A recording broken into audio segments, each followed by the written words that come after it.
Welcome to Girls on Porn. I'm Rachel. I'm Laura. And we love porn. This is our porn review podcast. We talk about what we love and we roast what we hate. Helping you find hot, ethical, just plain better porn for your spank bank. And we're looking at everything. So today is kind of a cool episode because A, we're together in the same room, and B, we're in Barcelona, and C, we have Erika Lust with us, which is so crazy and feels like such a dream come true. We've been talking about you for years on the show. For those of you who don't know, Erika Lust is a feminist pornographic film director, screenwriter, and producer. Since the debut of her first indie erotic film, The Good Girl, in 2004, Lust has been cited as one of the current leading participants of the feminist pornographic movement, using an ethical production process which sets her company apart from mainstream porn. She founded Erika Lust Films in 2005, Lust Cinema in 2010, X Confessions in 2014, and has won numerous awards for her films. Erika has also written 7 books. She is one of our personal heroes and inspirations for starting the podcast. In fact, we have reviewed over 30 of your films. Oh my God. I know. 30. Yeah. So welcome to the show. Thank you so much. Suffice it to say, we are thrilled and welcome to have to you. Lust. Thank you. Thank you. It's wonderful to be here. Beautiful offices. Just to make you even more uncomfortable and talk about the significance of this moment. So before Rachel and I even started the podcast, we were friends and we bonded through our shared sexual positivity. And we found like, oh, you're horny, I'm horny, like, let's talk about it. We talked about the ethics of porn, like to kind of give an impression of what our friendship looked like during that era. Yeah. I walked into a party with mutual friends before anything else happened. Rachel ran across the room and screamed, I pegged, in my face because she was so excited. I was thrilled. That's the kind of friendship we formed. Yeah. And in that time, we started to kind of look for better porn together. Like, oh, what are you watching? Where are you finding it? Like, what's out there that has good production values and feels like it's for women and we're not worried about the performers and the story is working for you. And she actually introduced me to X Confessions and she introduced me to your work. So your work was part of the inception of the podcast because we were starting to review porn together. And I said, what if that was a podcast? So this feels like a really important full circle moment for us. Oh, amazing. Thank you so much for sharing. Yeah, we're big fans. We can't, overstate that enough. What were some of your first encounters and experiences with porn growing up? Well, so I went to the classical pajama parties where I was presented with, back then, video cassette. Yeah. Wow, that's how old I am. VHS, baby. Yes. One of my friends had found this video cassette in her father's secret drawers. And she wanted to show this to our little group of friends. Yeah. And I think I might have been around 12, maybe 13 at that time. Yeah. And to me at that point, that porn looked like something that I didn't feel that inspired by. But again, I was very young. Sure. Later in life, I had other very classical experience with porn, typical boyfriend. Sure. Now it was a DVD. Time had advanced. And he obviously wanted to watch something inspiring with me and see a little bit if we could, Who would be hot to you? You could indulge we together. could do the same. What's something like out this? there? What can we do? What isn't? And back then, I had already, encountered feminism and was a little bit more aware of gender differences and. I felt that I was intrigued and I wanted to watch it. Obviously, it was not at all something that I didn't want to watch. Yeah. But when I did, it felt pretty clear to me that my body reacted one way, my body got turned on because we are watching explicit sexual images, but at the same time, I didn't really like it. I didn't really feel that that I was connected to it, that it felt plastic, it felt fake, it felt very much centered around masculine pleasure and male kind of storytelling, and women, used as some kind of tools to male pleasure, but it wasn't really our stories. This is also something like a good reason like why we started the podcast, because it's funny that you mentioned one of your first experiences was watching porn at a sleepover, because I felt like we connected because we were always like the horny girl at the sleepover being like, let's put on like HBO real sex, like let's go to like Skinamax and watch something.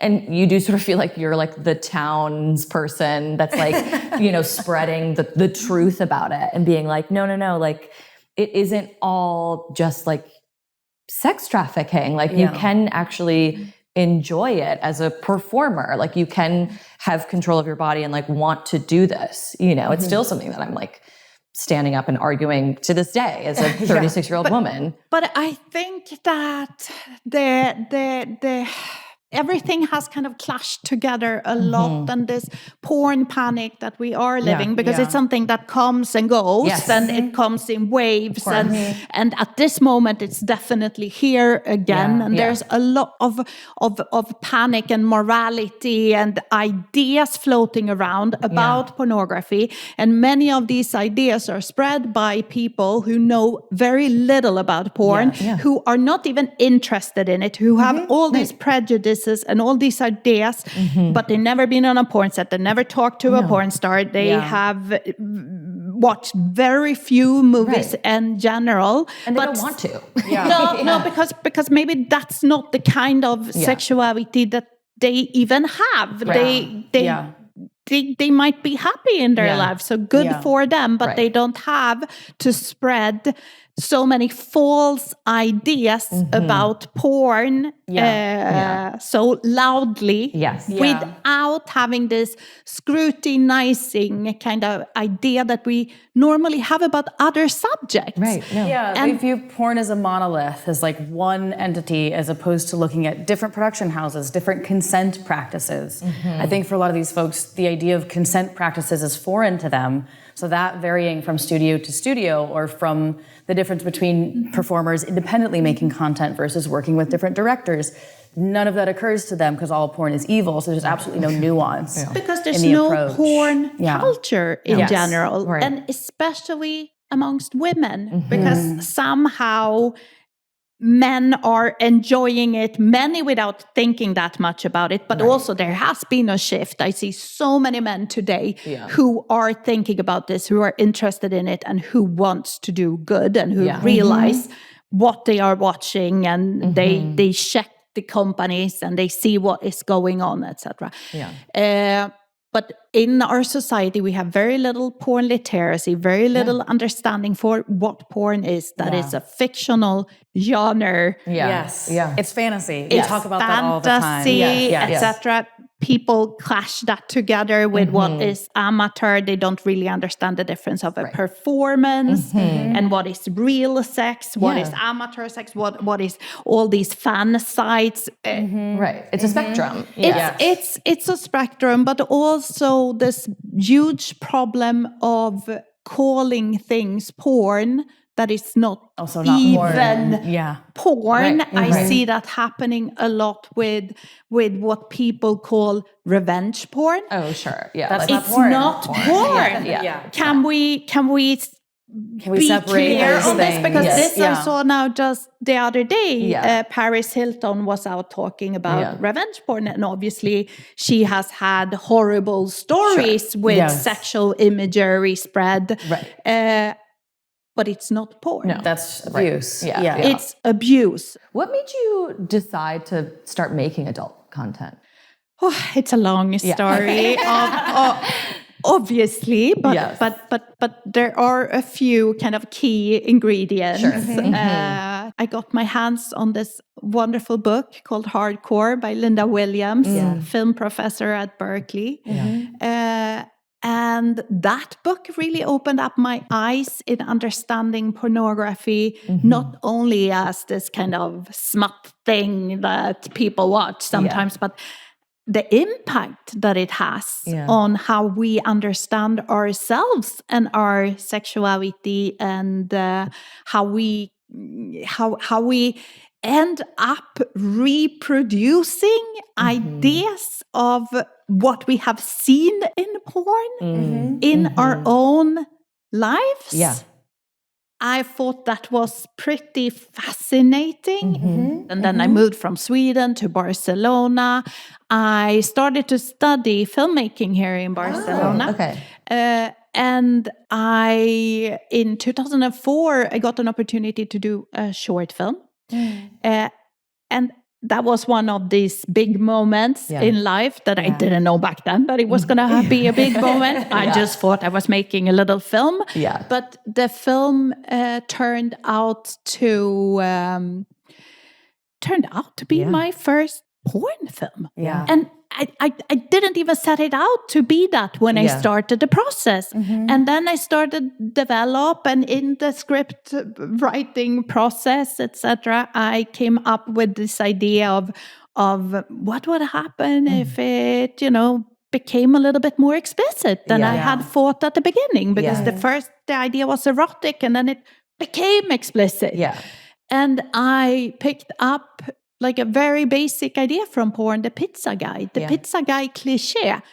But I said, it must be a possibility to make this completely different. I make it from her point of view. This is about her, what she feels, where she is, and, how she lives this moment. And the film was called The Good Girl, and it turned out to be a beautiful film. If you look at it technically, it has its flaws.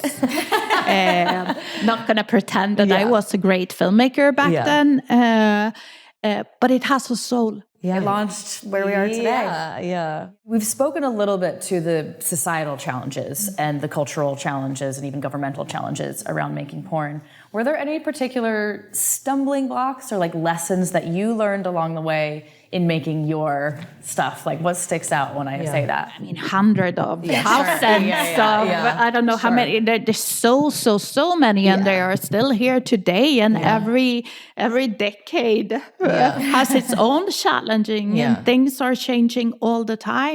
So I don't even know where to begin there. Think that when I started out, I had to learn how to make DVDs and how to distribute them, and it was a very different world. And then this online world took over, and is now even getting into an artificial intelligence world that we don't know where it's going to take us. So I've definitely seen a lot of changes in the industry, in society. What is hard for everyone who works with sex, this also, is all the social media that is banning all of us all the time. Guidelines, Shadow banning, community guidelines, undefined censorship. But here we get to one of the big questions, and it's money. Who owns these platforms? It's the tech guys. It's a tech guy oligarchy situation going on. And if we look at the people who are still not equally represented in pornography, we're talking about women, we're talking about the whole LGBTQI plus community. We don't have the same power. We just don't have the same power. We just don't have the same money. We don't have the same kind of representation. So I think that it's also important to keep on working in growing our businesses. And here, we also, when we talk about money and we talk about businesses, we also get to the core of it, that is sex work, that is the right to earn your money with your erotic capital, that is your physical body. Right. Yeah. can I leverage that, or is that only allowed to be leveraged by the tech oligarchs? Yeah. Right? That's the tension, and that's the oppressive system that's working against so many of us right now. Yeah. And how do we do this kind of redistribution? And I always think, when I think about my platforms online, my streaming services online, I mean, we have 60% paying customers are men. Yeah. But we're redistributing that to our crews and our performers who are mostly women and LGBTQI plus community. Yeah, well, the lack of diversity, as you said, for the LGBTQIA community, for women, for people of color, all of that, like, it's the patriarchy, right? It's the white cis patriarchy that excludes so much, and it excludes that diversity of sexuality, that among those 60% of men consuming porn, many of them want to be submissive. Many of them want to play with different power dynamics. Many of them really enjoy watching female pleasure, right? So that's a lot of what we miss. And many of them have good values, have great values, where they don't find that the most pleasurable thing in the world is destroy that tiny little ass. Yes, is destroyed. Etc. But they would rather have anal sex in a way where she actually has pleasure out of it. Which we're going to get to later in the episode. Yes, because we do want to talk about one of your films on that very subject. Yes. I know you wrote a book about like a lot of common misconceptions about porn in general, but what do you think are some common misconceptions about making porn or directing porn? It depends who you talk to. There are different groups of people with different kind of ideas. With porn in general, the prejudices that people mostly have is that it's a very exploitative industry. I think that's the general big idea that they have, that everybody in the industry are losers or people from very poor circumstances that didn't have any other choice in life, that didn't make other careers that they wanted to do, and they had somehow to get into porn. I hear still today when I do interviews sometimes journalists framing it, how did I end up in porn, without being aware that I did not end up in porn, because this was an active choice I made. And most of the people in this industry, it's the same way. The ideas that the industry is full of exploitative directors and producers who are creeps and who are just out there. I think that's an idea that comes from a different era. I would not say that it is completely fake, because there has definitely been this kind of figures in the industry. There are probably some of them still alive, the dinosaurs, the old school guys, kind of. Porn is not a perfect industry. It still has lots of challenges. It has to mature. But I've seen it, the industry in itself. I've seen how the industry has, made an effort, have kind of started to mature, how more people, from different backgrounds have gotten into this industry. They are taking it very serious, and they are trying to make the best industry and the best working conditions for people in general in the industry, but particularly for performers, how these consent practices in general have led to more and more companies developing Bill of Rights standards, generalized standards, collaborations between different companies in this industry to kind of have common ideas of how do we make sure that a set is as safe as possible? There will always be things happening. Of course, there is in life, there is in any industry. There's no industry without some risk of exploitation, and there's no such thing as 100% safe sex, only safer sex, right? So what are you doing to encourage that and to protect your performers as best you can? For sure. Do you love Erika Lust as much as we do? Do you want to get 45% off the subscription price? Head to erikalust.com, register your username and password if you haven't already, and then just enter Girls on Porn 45 at checkout. That's Girls on Porn 45, all one word, to get 45% off. This is a question that I always think about. Like, how much is everything like 100% choreographed in terms of like sex? No. Okay. How could it how be? do you approach? How could it be? Yeah. Well, the only thing we can do is set up the framework. Yeah. We can talk it through as much as possible. We can make very clear, when I start working on a film, what kind of sex am I looking for? What kind of connection am I looking for? And then it depends. Yeah. It varies. Right. I mean, is this a softer scene? Is it a group sex situation? Is it a threesome? Who's involved in this? What kind of practices? What kind of toys? I mean, It's one of those very specific for everything. But what we always do, and what I think is the best way, or the only way of really working, is you have to get to know the people you are going to work with. So if you are shooting a sex scene and it requires performers, you have to get to know them. Who are they? What kind of sexuality do they have? What they have done before? What relationship do they have to this other performer?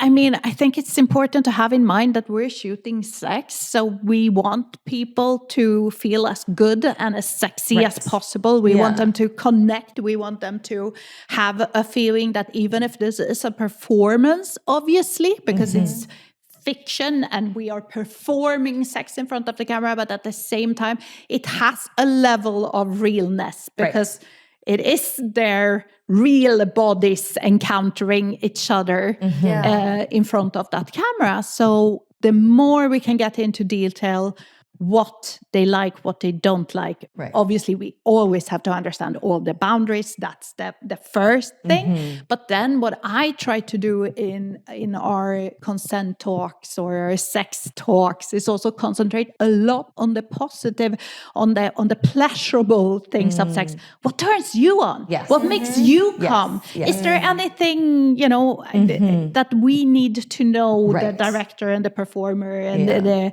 intimacy coordinator, so we can support you to have an easier time to get where you want to go? Because obviously I always say that I encourage real orgasms. If you feel that it can happen, that is fantastic. That's a gift to the audience. Right. Some performers have a very easy time to orgasm. Some have a harder time. Some don't even do it. But I always have this conversation before, so at least between us, the whole world doesn't have to know the situation, but I need to know. So I know, what am I working with here? What can I kind of expect? Can I bring in a toy that can stimulate you better? And I hear all the time my female performers saying, if I can bring in a vibrating toy, I can almost guarantee that it's going to happen, because that's a reality. And this is one of the biggest myths in, sex in general. That if we can have some clitoral stimulation. Exactly. I love that you ask each performer that, not just like, what are your boundaries and what keeps you safe and what are we not doing, but also what do you enjoy? What can we do to enhance this experience for you? The positive and to encourage the pleasure for the perforers. No, because wonderful. I have an idea for the film, but then they are the one who are gonna have sex in front of the camera. So I need to listen to their feedback also. And then what mood are they in? Because people also sometimes feel that, that they are machines. They're not machines, they're people. Sometimes there are situations in their life that, affects their mood. They're in a better mood or worse mood, they're more vulnerable mood, etc. So we have to be very, aware. Yes. You mentioned the industry changing so much over the years and hinted at going from VHS tapes to DVD. to AI and whatever is happening there now. Anything that you're doing to adapt right now, like any way that you're looking at the future, or are you committed to film and artistry in it? Like, how are you reckoning with this exact moment? I don't know what's going to happen in the future. That's a reality. I have always tried to explore with technology when it comes, because I do think it's interesting. That's one of the reasons why we have House of Erika Lust, that is like more of an art installation going on, but that also has aspects of virtual reality, immersive, and all of these kind of technologies. And I think I made a VR film a few years ago also, 360, where you can really look around, and it's even part of this installation. I can't wait. So I think that all of these technologies are very interesting, but that doesn't mean that I know how to manage them or handle them. And what I do feel is every time it's difficult for me, because I'm more of a classical filmmaker in that sense, that I have learned how to frame and light and work, with the ingredients of cinema to make the film look really good. And when you get into this VR filming, for example, you don't have any of those cinematic tools that you have in regular cinema. So suddenly you are a bit, new, that you don't know how to work with it. So I think that the all new technology definitely needs training and exploration, and it needs that attitude of not being afraid, but daring to get wrong, or to do it wrong, or to try and to get better. And with AI, what I've seen for now in with porn is basically bigger breasts, bigger penises, and harder extreme sex. I don't think that it has been used in a particularly interesting way at all. I guess it's like everything. There's probably a potential there, but it needs creativity, and it needs people who dare to play with it in that ethical way of trying, because I think it's very important to understand that it should not be operated in a sense of, now we're substituting all the performers with this fake AI models. But the kind of porn I make is it's an artistic porn that speaks to people who are interested in real intimacy, or in the realness of it. So I don't think that my audience is particularly interested in the porn becoming more fake. There's almost a divide that I see happening now, right? Where like some is going more and more artificial, which creates some opportunity for things that would not be possible to create through cinema. But another audience is actually, I think the pendulum is swinging a different way, where they're so craving something authentic that porn that almost feels like, oh, these are real people, I can believe this, the chemistry is real. That's where we see like amateur porn having a moment, or like the specific performers. So it's an interesting landscape right now, for sure. But also it's hard today to know what is real and what is authentic and what is a performance, because also with OnlyFans and the fan sites growing, I think that people loved fans, subscribers, etc. They loved the idea in the beginning, because it really, really felt like I can be closer to the performers that I I'm turned on by, that I like, that I want to watch. They can feel more like a girlfriend or a boyfriend, or that kind of experience. But then also I think that we've seen how bots took over the more personal conversations. Because that performer can't have intimate relationships with thousands of fans, so sometimes they outsource that just to have time to create. Exactly. So, and then how also these kind of, that felt more authentic in the beginning, how they became more and more fabricated and more performed and less the realness of that person, right? No, I don't know. Yeah. From what we understand, you're reinvigorated to get the word out about Erika Lust films. Why is now an important time for Erika Lust films to be seen in markets like outside of Europe? I mean, every time is an important time. But why now? I don't know. You know, it's hard. It's hard for us to reach the world in general because we are so censored and banned. And I know that many people who are outside the porn world, they don't even know that we are not allowed to do marketing. We are not allowed to, you know, have this kind of Google ads and Facebook ads and things that, you know, if you would sell shoes, you could do. Anything to get your brand and your product out there. We are not.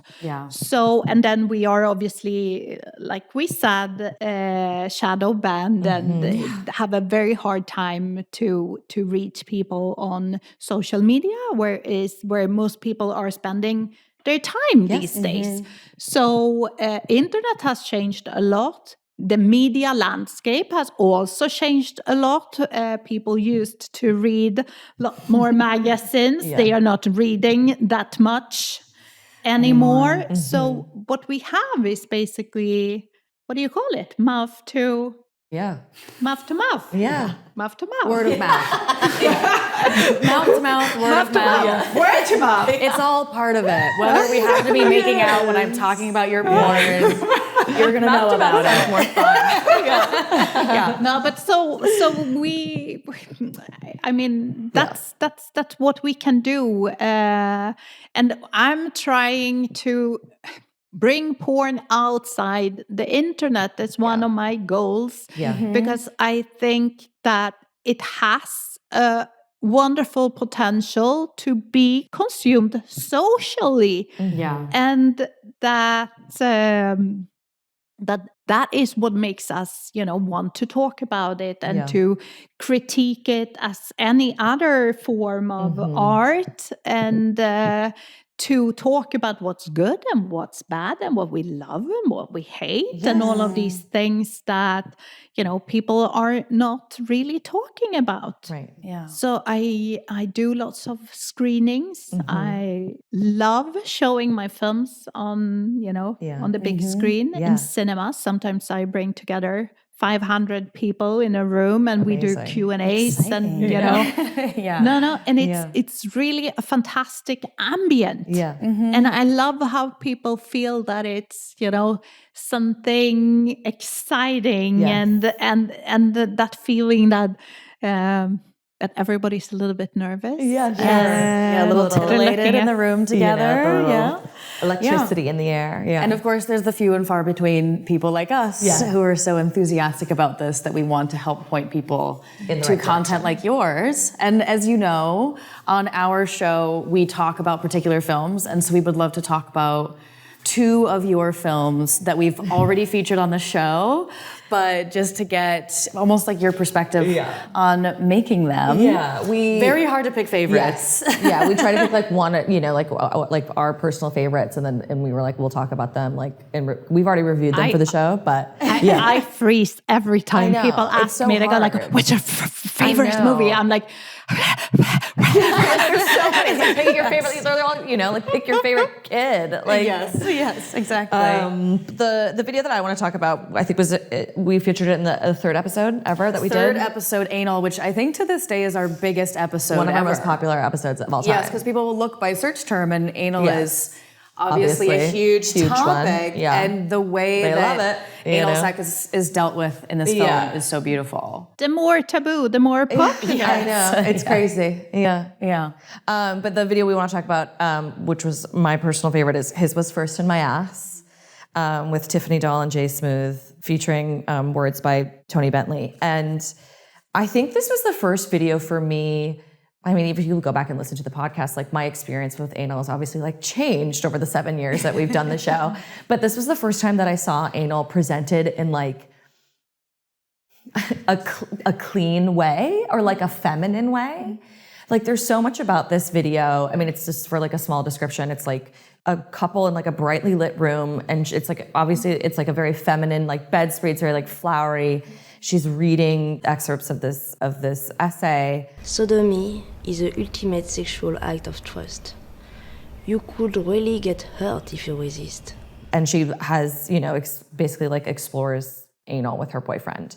But even like with Jay Smooth, like coming out of the shower was like such a smart choice of like having someone like, normally when you think about anal, like it's always like brightly lit, shiny, gloopy lube and like a girl getting destroyed. But like this was so intimate and sensual. And you saw like, she pulls out butt plugs from like a little like chest under her bed, and like they start working up, and she's enjoying it so much. It's not about like him being like, oh, I'm destroying this ass. I just really loved it, and I was curious like why you chose this confession, or like what about it like excited you? Yeah, because of everything you just said, basically. Anal sex, I think, has been portrayed in such a sad way in media and especially in porn. This whole idea of destroying. Yeah. I don't really understand where it comes from, but it's obviously a very chauvinistic, aggressive idea of how anal sex is fantasized about, and especially in a heteronormative way, right? Because that idea is what we see mostly in the heterosexual anal.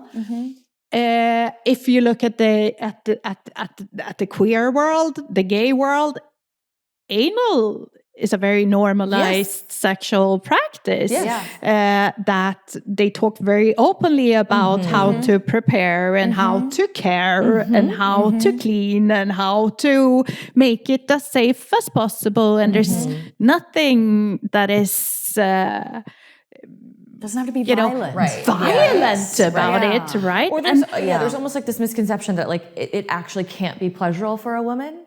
Yeah. Which is like, well, honey, try it. That is just very, very, very slutty women who wouldn't even dare to think about such a pervert, dirty act. And what I wanted to do with this film was really to stick a hole on that whole idea and babble, and just to show that it can be something absolutely beautiful and very, very normal, very natural, very an everyday thing. I loved the idea with this film when we created the art for it. I wanted it to be light and flowery and romantic, and to bring out a whole different world. So that was very much on purpose. And then I think that the text by Tony Bentley, The Surrender, is for me, when I read it, I was taken away by how powerful it is, how exciting it is, and just there's to hear. There's a fascinating line in it. Essentially, I'm paraphrasing that the pussy or the vagina can lie, but that the ass can't. Which I love, because this film supports the idea that you want to be vulnerable and sensual and connected and relaxed into the act, rather than it feeling like this tense, aggressive thing. So the film just like only supports the reality that you need in order to have pleasurable anal sex. Exactly. Exactly. Yeah. And then with anal, it's also so fascinating how nobody talks about, there's very little talk about the fingers. There's very little talk about anal masturbation, about all these things. Right. That are actually like quite normal, that are just like incredibly that are all common, too. incredibly common. They're all part of it, they're all Yeah. part of the sexual experience, erogenous zones. Yes. Way to explore your own body. Yeah. I love Absolutely. it. One of my favorite And films we're of all time. continuing with the anal stuff. We are continuing because it's also very popular on our side. It is. Yes. Of course it is. And I heard many people saying, both men and women, saying that they want to see more content that feels honest and that feels real and that feels soft and that feels so we have a whole bunch of films now in a series called The Art of Anal with lots of different kind of experiences showing anal in the light. Right, of course. Again, as like a spectrum. Yeah. Another film that we want to talk about that's a personal favorite of mine. And I love that Rachel mentioned how our tastes can evolve over the course of the show, that like certain films have turned us on to different things or expanded our horizons. I have a lot more group sex in my life than I did when we started the podcast. And Sweet But Psycho is a major highlight for us. This we featured in episode 43, Foursome, stars Amarna Miller, Owen Gray, Vex Ashley, and Mickey Maud, who are also some of our favorite performers of all time. And it's basically about a couple that goes to an Airbnb for a little getaway, a little digital detox, a little nice time in this villa, and they notice there's no other guests and that there's some quirky behavior from their hosts, who are played by Owen and Vex. And it turns into a group play scene. Like they have this lovely meal and drink a little, play in the pool. And we were talking about how it compresses something that can like very often happen, where like couples might swing, but you accomplish that in about a minute or two. And like the early minutes of the video, we get this couple seducing this couple that's arriving. It's Saturday, it's sunny, you're a beautiful couple in our home. You don't really get that in like group, a lot of like foursome, whatever. It's so much porn just like starts with the action, you know? Because they're not interested in the characters. Who are they? Why are they there? What is happening to their interior kind of? And I'm very interested in what turns them on. Where are they in life? What is going on here? So I love when it's this kind of couple situations. I love when they are talking to each other. Like, oh my God, did you see that? What was going dynamics, on? I can't believe. Are you feeling this way? And when you see how they communicate with each other also during the sex when it starts, and there are these looks, etc. Now with these four performers, it's easier to shoot because they're friends. They know each other. They have they're all friendly. Did that add to the chemistry on set? Have that chemistry. So that's it was easy. And then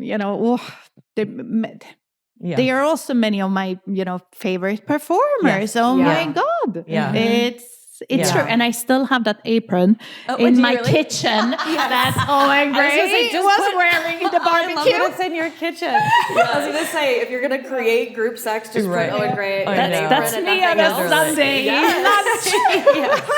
But also what's important about this is like, now that, again, like we've had more group play, like I was like, the word play is also so important. And you really see it in this video. Like it is quite playful. Like it's not like, like sex doesn't need to be like so serious, like all the time, it can be like giggling in a pool, where you're like, it's so, and it felt so nice and real, and honest. And I was like, that's what, again, like makes this like feel so hot. So. And fun. Yes. Right. And Which fun. is the Exactly. point. Yeah. I also loved in this one how it was cut together, that it felt like the sex flowed, but also we would kind of jump between different sex acts were like rewatching it. I was like, oh, I think that's from before, but we're cutting back to it. But I love that it felt a little non-linear, because that is kind of how group sex feels. Where like this might start with someone, but you're also kind of doing this, and then you jump back. And when you remember it, like a delicious memory, you're like, oh yeah, and we did that. Like, how did that happen? And when did we get there? Do you ever discover those things in the edit? Like, does that happen as you're piecing it together in post? It happens in many different phases, to be honest. I mean, with a film, you know, there's these things that the film can change when you cast it. It can change when, you know, during the shooting. It can change in post-production. It depends a lot, but and then you also have the people, the audience, who sometimes are not all having the same opinion. I sometimes see, you know, opinions of people saying, "Hey, too many jump cuts. I don't like that." For example, I want to see it all, and then you hear someone else saying, "Oh my God, I love that because that was what brought me to feel that this is." So, I mean, you can't please everyone. There will be people who loves it, people who won't. For me, one of the films with a group sex situation, but this is a sex party film, so there's more performers. But one that I really, really love is Dirty Martini's Sex Party, because the way it's shot, the camera feels almost like another person in the room. So the way it kind of flows and it moves and it... So it's almost like guerrilla style, but you're among like many performers as opposed to just like the POV shot that it can move with it. Oh, but that's there's so many things that have to click in a film, you know? So it's not easy to make this kind of films, you know, sometimes that's probably a common misconception. It's not. This is a really, really hard process. Think any of the films we make, they take, you know, more or less half a year to make from, you know, the conception of the idea to start the planning, the casting, the shooting, the post-production, and think that we do all of it. We do the color correction, we do the graphics, we do the sound. You know, this is a whole work. It's not just, you know, tomorrow afternoon, let's film this in this hotel room, and then a few hours after, I'll put it up. No, it's a production. This is a whole production. For sure.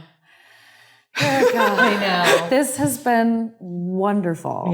Thank you so much for having us and for answering all of our questions. It's truly a dream come true. This has been like, truly, we've been fans of you since day one. So Thank you. I'm so happy you're happy. Where can our listeners and our viewers find your stuff? I mean, obviously we know, but we'll... I mean, everything is on the Erika Lust, and that's Erika with a K, because there's many people writing it with a C. So erikalust.com. You can find it all, and you can find all the new material coming up, you know, week after week after week, because here, you know, we continue making these amazing films. And thank you for that. And thank you for, seriously. Well, this has been Girls on Porn. You can find us on Instagram, TikTok. You can find us on Instagram, TikTok, Girls on Porn. Also YouTube at Girls on Porn, where I believe we'll be featuring this particular video.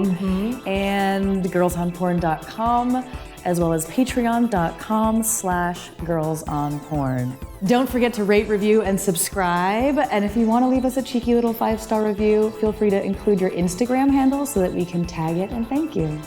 This has been Girls on Porn, the only GOP that's actually any good.